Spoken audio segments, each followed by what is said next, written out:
नमस्कार, मैं हूं आपके साथ आशा सरमाल। आप देख रहे हैं रिपोर्टर, और रिपोर्टर में आज हम सबसे पहले बात करेंगे गुपकार डिक्लेरेशन को लेकर, क्योंकि गुपकार डिक्लेरेशन के अंदर जिस तरह से मतभेद जो है वो पनपता हुआ नजर आ रहा है, वो देखते ही बन रहा है। क्योंकि लोगों की तरफ से जो उम्मीदें गुपकार डिक्लेरेशन पर लगाई गई थी, उन पर अब गुपकार डिक्लेरेशन कितना खरा उतर रहा है, ये बहुत बड़ा सवाल यहाँ पैदा होता जा रहा है। लेकिन सबसे पहले आपको कश्मीर ही लिए चलेंगे और कश्मीर से जानना चाहेंगे कि तजम्मुल हमें किस तरह से फोन लाइन पर पूरी रिपोर्ट यहाँ पर जारी कर रहे हैं कि कैसे गुपकार डिक्लेरेशन जो है वो अब लोगों की उम्मीदों पर खरा उतरेगा। क्योंकि महबूबा मुफ्ती की अगर बात की जाए तो उन्होंने अपना स्टैंड बिल्कुल पूरी तरीके से क्लियर किया है कि 370 और 35 को लेकर वो लड़ती हुई नजर आएंगी। लेकिन अगर हम नेशनल कॉन्फ्रेंस की बात करें तो डॉक्टर फारूक अब्दुल्ला और उमर अब्दुल्ला की तरफ से कोई भी अपना स्टैंड यहाँ पर क्लियर नहीं किया गया था। और अब देखना यह है कि गुपकार किस तरह से काम करेगा। तो तजम्मुल के पास चलेंगे और तजम्मुल फोन लाइन पर हमें क्या कुछ पूरी जानकारी दे रहे हैं, देख लीजिए।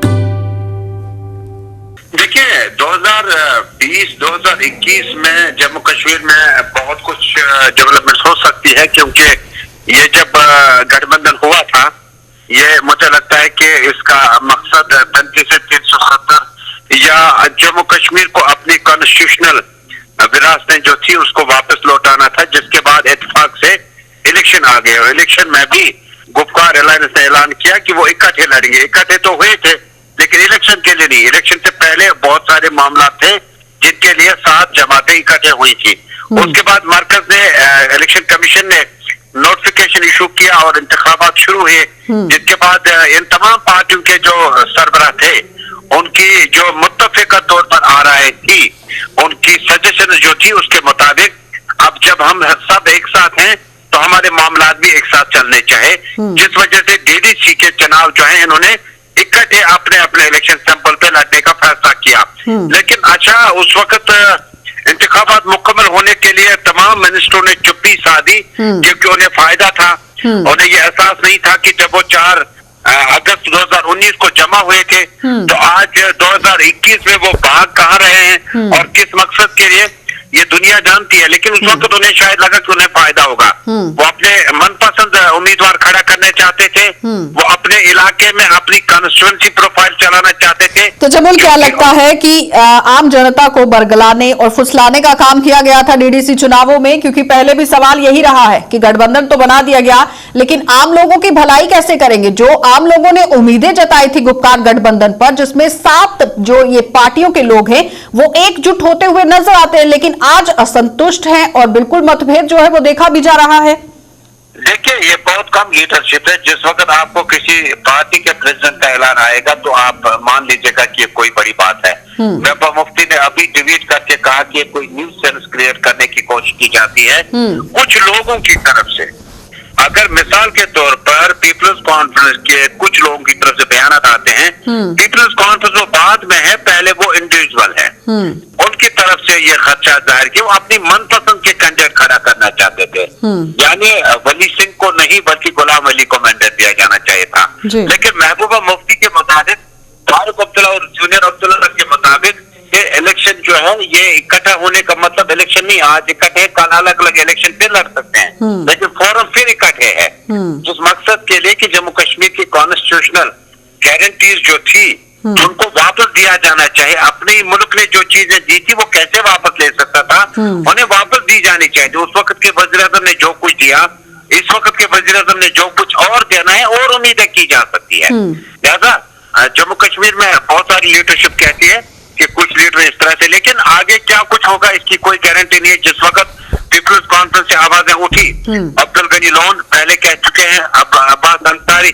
या इमरान अंसारी कह चुके हैं, इसका गालिबन ये मतलब हुआ कि उन्हें अपने इस सिस्टम से बिल्कुल वो नाराज है। वो मरकज के साथ डायलॉग चाहते हैं, वो प्राइम मिनिस्टर के साथ पहले सीनियर लीडर्स का पार्टी को छोड़ देना, आपसी मतभेद गुपकार गठबंधन के अंदर होना, और उसके बाद फिर भी जब सीटें जीतकर सामने आता है गुपकार गठबंधन, जिसमें बड़ी पार्टी नेशनल कॉन्फ्रेंस बढ़कर सामने आती है, लेकिन अब फिर से मतभेद पैदा हो गया है, तो कहीं ना कहीं विकास जो है रुकता हुआ नजर आएगा। क्योंकि विकास की राह पर डालने के लिए बात कही गई थी कि डीडीसी के जब चुनाव होंगे, जो भी नुमाइंदा जीतकर सामने आएगा वो विकास की राह पर जनता को लेकर जाएगा, लेकिन जब वो नुमाइंदा ही असंतुष्ट है।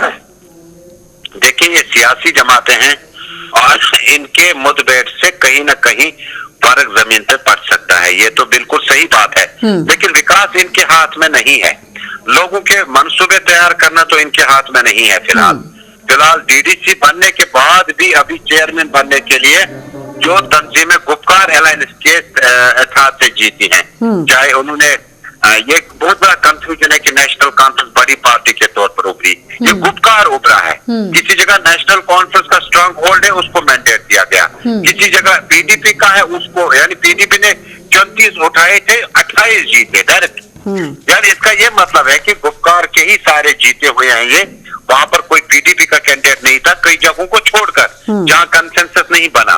लेकिन इसमें और कितना टाइम निकलेगा ये देखने वाली बात है। जितना टाइम निकलता है उतना गनीमत समझे।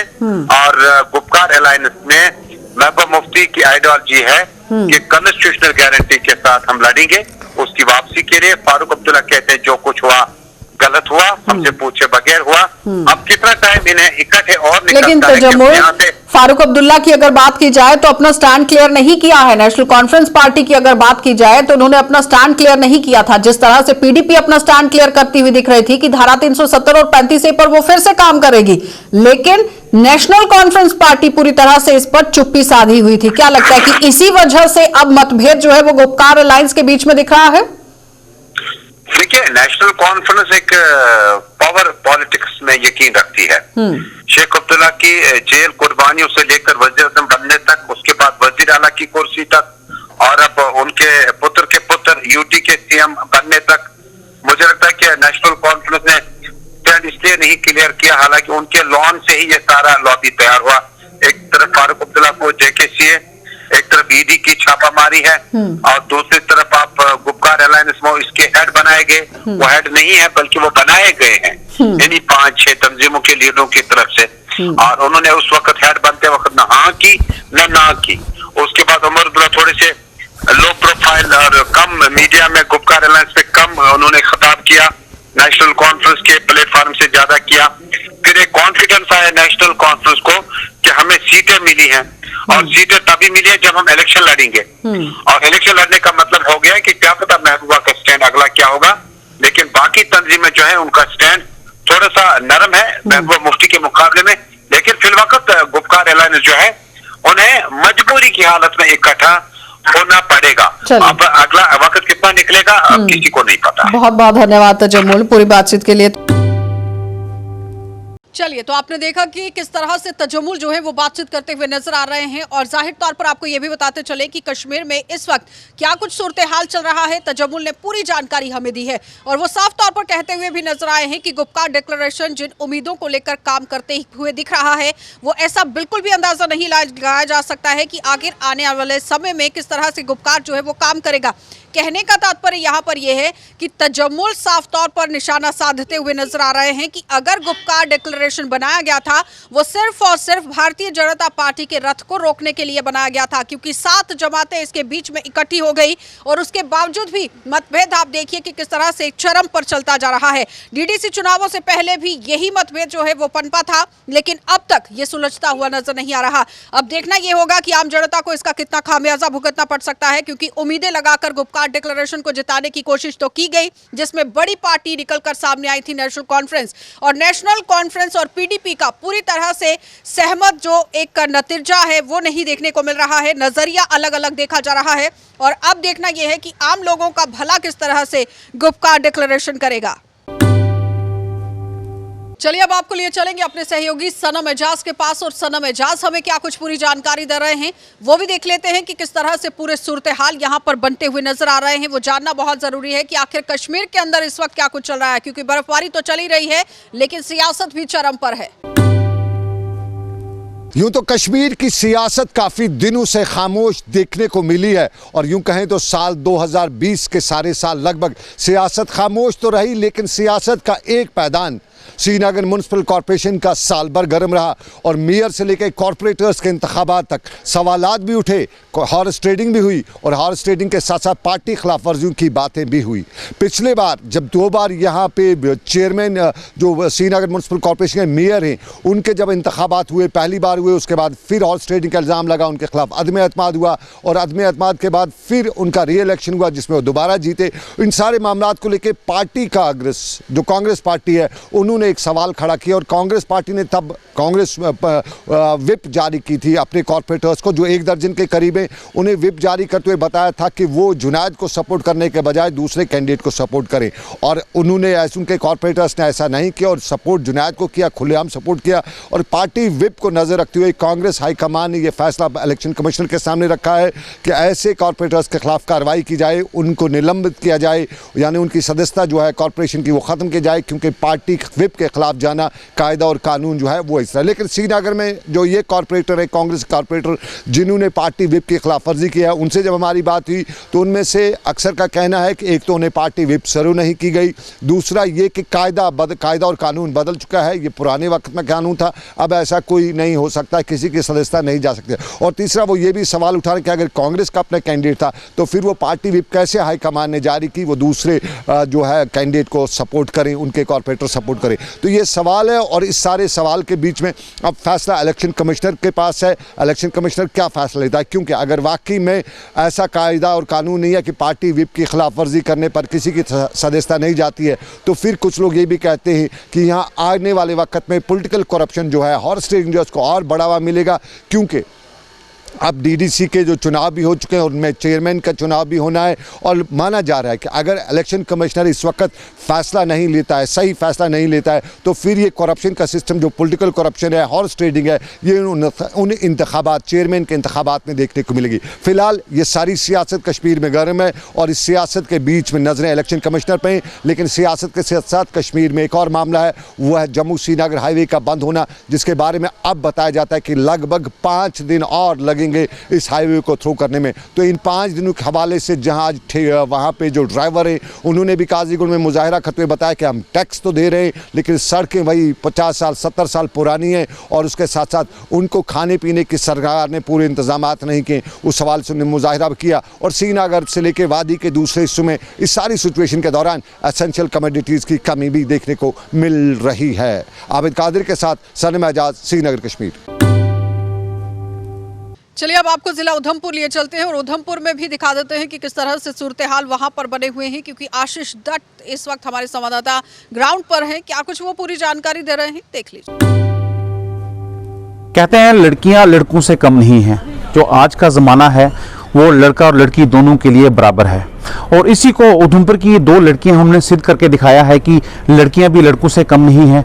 उधमपुर के वार्ड नंबर 7 की 2 लड़कियां रहने वाली हैं जो अपनी फैमिली का, जो अपने परिवार का पूरा सहयोग कर रही हैं। जिस तरह से कोविड-19 दौर गुजरा है, लोगों के लिए काफ़ी मुश्किलों भरा रहा है और कुछ लड़कियां, 2 लड़कियां एक ऐसी हैं यहाँ पर जिन्होंने अपने बलबूते पे ऑटो चलाना सीखा है। वो अपने पिताजी उनके ऑटो चलाते हैं पेशे से, वो ऑटो रिक्शा ड्राइवर हैं और ये जो लड़कियां हैं, ये लड़कियां भी अपने पिता के साथ पूरी जो है मदद कर रही हैं। आप विजुअल में देख सकते हैं कि ये लड़कियां जो हैं ये ऑटो चला रही हैं, दोनों बहनें। जिस तरह की घर की स्थिति है, घर का परिवार जिस तरह से है और अपने परिवार को पूरा, इनके पिताजी भी कहीं ना कहीं ठीक नहीं रहते हैं जो इनका कहना है, और उसके बावजूद भी ये आप विजुअल्स में देख सकते हैं कि मैं अपने कैमरा में कहूँगा एक बार दिखा दें कि ये लड़कियाँ जो हैं, ये लड़कियाँ अपने पिता की पूरी हेल्प कर रही हैं और ये बाकी जो समाज के लिए एक आईना है कि लड़कियों को कहते हैं कि लड़कियों को वो दर्जा नहीं मिलता है, लेकिन ये मैं कहूँगा कि आज के दौर में लड़कियां जो हैं लड़कों से कम नहीं हैं। और इस लड़की ने, खासकर ये जो लड़की, इसने साबित करके दिखाया है कि जो लड़कियां हैं वो छाना बिछाना जो है लड़कों से कम नहीं है। ये लड़की खुद कॉलेज में पढ़ रही है, कॉलेज में पढ़ने के बावजूद भी जो है इन्होंने अपने घर का, परिवार का पूरा साथ दिया है और इसके परिवार का भी पूरा इसे साथ मिला है। जिस तरह से ये लड़की खुद ऑटो चला रही है, उधमपुर में शायद पहली ऐसी लड़की होगी जो किसी गाड़ी को चला रही है। हालांकि लड़कियां तो गाड़ियां चलाती हैं, लेकिन कमर्शियल गाड़ी जो है ये चला रही है और साथ में जो है पूरी फैमिली का जो सहयोग है वो पूरा इसको मिल रहा है। इनसे बात करेंगे और जानेंगे कि कैसे इनके मन में आई और कैसे इन्होंने ये इनिशिएटिव अपनी फैमिली के साथ दिया कि ये भी ऑटो चलाएंगी। जी बेटा, अपना नाम बताएंगे? मेरा नाम मंजीत कौर है। मंजीत, क्या आपके मन में आया कि ऑटो चलाने का, क्या मन में आया, किस तरह से आपको क्या क्या मजबूरियां आई हैं कि आज आपको ऑटो चलाना पड़ा है? पहले तो हमारा सिस्टम घर का ठीक चल रहा था, तो जैसे ही कोविड-19 आया तो पापा जो थे स्कूल की बस चलाते थे। जब स्कूल बंद हो गए बस कहाँ से चलेगी, तो इसी के चक्कर में तो फिर मैंने ये ऑटो स्टार्ट किया चलाना। और पापा बीमार भी थे, उनको स्टोन भी थे, तो उनको शुगर भी थी, तो इसके चक्कर में वो बीमार ही रहते हैं, तो मैंने सोचा क्यों ना मैं चला दूँ अब, तो इसलिए मैंने ये ऑटो स्टार्ट किया। अच्छा, उधमपुर एक छोटा सा शहर है, तो लोगों का क्या कहना है जब ऑटो आप चलाती हैं, तो लोग क्या कहते हैं आपको कुछ परेशानियों का सामना करना पड़ता है या लोग आपको अप्रिशिएट करते हैं कि आप जो ऑटो चला रही हैं अपनी फैमिली का जो है पूरा हाथ बढ़ा रही हैं?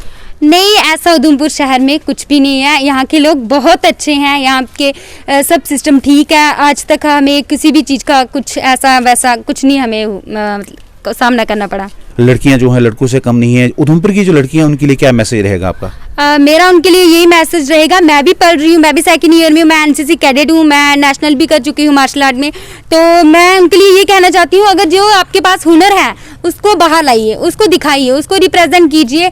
और आपके पास जो भी हुनर होगा अगर घर पे दबा के रखेंगे तो लोग कैसे देखेंगे। मैं आज कल मैं देख रही हूँ जम्मू कश्मीर में बहुत सी लड़की हैं जो जिनके पास बहुत हुनर है, वो बाहर निकाल रही है, वो बाहर दिखा रही है। पिछले मंथ में मैंने देखा एक लेडी भी थी, वो बहुत अच्छे से उन्होंने ड्राइविंग कर रही हैं। वैसे ही तो मैं जो चाहती हूँ जो जितनी भी लड़कियाँ वो आगे आएँ। अगर आप अपने आप को आत्मनिर्भर करेंगे तो बाकी लड़कियाँ भी जैसे आज मैं ड्राइव कर रही हूँ ऑटो, मेरे को देख के कोई एक और आएगी, फिर दूसरी आएगी, फिर तीसरी आएगी, फिर ऐसे ही ये लड़कियों भी ये काम सब करेंगी।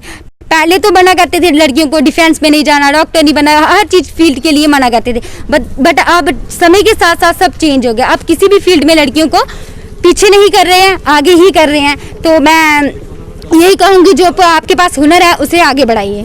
क्या बनना चाहेंगी बड़े होकर? जिस तरह से आज से ही जो आप आत्मनिर्भर हो गई हैं, तो क्या सोचा आपने, क्या बनने जा रही हैं आप?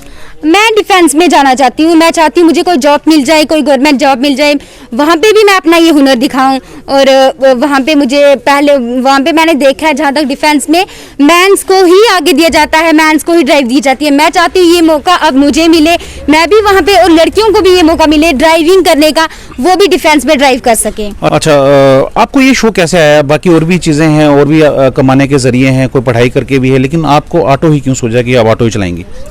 पता है इसमें क्या है, क्योंकि ऑटो हम चलाते हैं और इससे हमारी पढ़ाई भी हो जाती है। अगर हमें और काम करना पड़े तो हमें वहाँ पे कुछ घंटे वहाँ पे रहना पड़ता है, फिर इसमें हमारी पढ़ाई में रुकावट आती है। इसी वजह से मैंने ये घर पे जो ऑटो पड़ा था ये मैं ड्राइव करती हूँ, तभी मैंने दूसरा काम नहीं किया, क्योंकि मैं साथ साथ पढ़ाई भी कर रही हूँ। अच्छा, अभी आपकी छोटी बहन है वो भी पढ़ाई कर रही है? हाँ जी, वो भी पढ़ाई कर रही है। तो दोनों आप साथ मिलकर ऑटो चला रही हैं?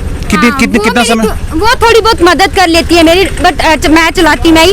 मेरा लाइसेंस भी बन गया 2017 में, मेरा जो है लाइसेंस बना था, तो मैंने ट्राई देख के लाइसेंस बनाया है। जब भी मैं वहाँ पे गई, वहाँ पे मेरा लाइसेंस बना, वहाँ पे मैंने ट्राई दी। वहाँ पे आरटीओ दफ्तर में जो भी ऑफिसर बैठे थे उन्होंने मुझे स्पेशली वहाँ पे बुलाया, 3 क्लैप्स हुई मेरे लिए। उन्होंने मेरे को बोला कि बेटा शाबाश, आपने जितनी भी मैन ने यहाँ पे ट्राई की आपने सबसे अच्छी दी।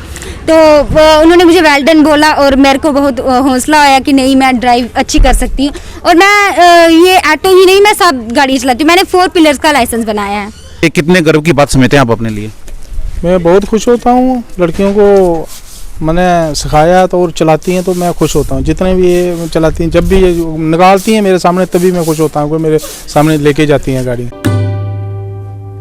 तो अभी डीसी ऑफिस के बाहर प्रोटेस्ट हो रहा है, कुछ स्टूडेंट्स प्रोटेस्ट कर रहे हैं गवर्नमेंट डिग्री कॉलेज के। इन्हीं से जानते हैं कि क्या प्रोटेस्ट है, इनकी क्या डिमांड्स है। आपका नाम? नमस्कार, मेरा नाम अनूप शर्मा है, एबीवीपी जिला संयोजक डोडा।